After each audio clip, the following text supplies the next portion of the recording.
ಎಲ್ಲವೂ ಅಧರ್ಮದ ದಾರಿಯತ್ತ ಸಾಗಿ ಸೋಲಿಕೆ ಅಂತ ಸ್ಫೋಟಗೊಳ್ಳುತ್ತಿರುವಾಗ ಯಾವ ನರಮಾನವನ್ನು ಬದುಕೊಳ್ಳಲು ಸಾಧ್ಯವೇ ಇಲ್ಲ. ಒಂದು ವೇಳೆ ಬದುಕಿದರೆ ಈ ಭೂಮಿಯ ಮೇಲೆ ಅವನು ಉಸಿರೆತ್ತದಂತೆ ಅವನ ಹುಟ್ಟಡಗಿಸಿ ಅವನ ಸಮಾಧಿಯ ಮೇಲೆ ಈ ಧರ್ಮನ ಹೆಸರಿನ ಸೌಧ ಕಟ್ಟಿ ಆ ಸೌಧದಲ್ಲಿ ಬಿಂದಾಸಾಗಿ ಮೆರೆಯೋದೆ ಈ ಧರ್ಮನ ಕರ್ಮದ ನಿತ್ಯ ಕರ್ತವ್ಯ. ಹೇಗಿರುವಾಗ ನಮ್ಮ ದಾಯಾದಿ ರಾಘವ, ಏ ರಾಘವ,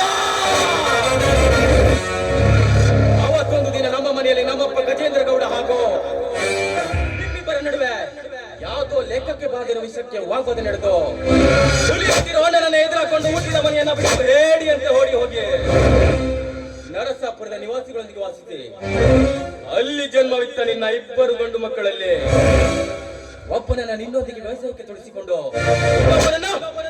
ಇಂಜಿನಿಯರ್ ಪದವೀಧರನಾಗಿ ಮಾಡಿ ಸರ್ಕಾರಿ ಕೆಲಸ ಗಿಟ್ಟಿಸಿಕೊಳ್ಳಲು ಸಫಲನಾಗಿ ನಮಗೆ ಸರ್ಕಾರಿ ವೃತ್ತಿಯಲ್ಲಿ ಬದುಕು ಕಟ್ಕೊಳ್ಬೇಕು ಅಂತ ಕನಸು ಕಾಣ್ತಿದ್ಯ ಮಗನ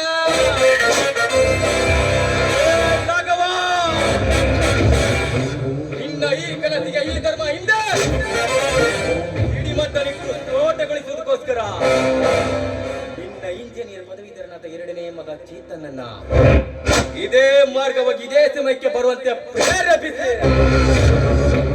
ಹೊಂಚು ಹಾಕಿ ಕಾದು ಈ ಪೆಪ್ಸಿ ಎಂಬ ದ್ರವ ತುಂಬಿದ ಬಾಟಲ್ ಅಲ್ಲಿ ವಿಸ್ಕಿ ಎಂಬ ಆಲ್ಕೋಹಾಲ್ ಅನ್ನ ಮಿಕ್ಸ್ ಮಾಡಿ ಅದನ್ನ ನಿನ್ನ ಮಗನಿಗೆ ಕುಡಿಸಿ ನಿನ್ನ ಕರುಣ ಬಳ್ಳಿಯೇ ನಿನಗೆ ವಿಷತಃವಾಗಿ ಇವನು ಗಜೇಂದ್ರ ಗೌಡನ ಮಗ ಧರ್ಮನೇ. ಇವನು ಹೆಸರಿಗೆ ಮಾತ್ರ ಧರ್ಮ, ಮಾಡೋ ಕೆಲಸವೆಲ್ಲವೂ ಅಧರ್ಮವೇ ಹೊರತು ಇನ್ನೇನಾದ್ರೂ ಇರ್ಲಿಕ್ಕೆ ಸಾಧ್ಯನಾ? ಅದೆಂದಿಗೂ ಸಾಧ್ಯವಿಲ್ಲ.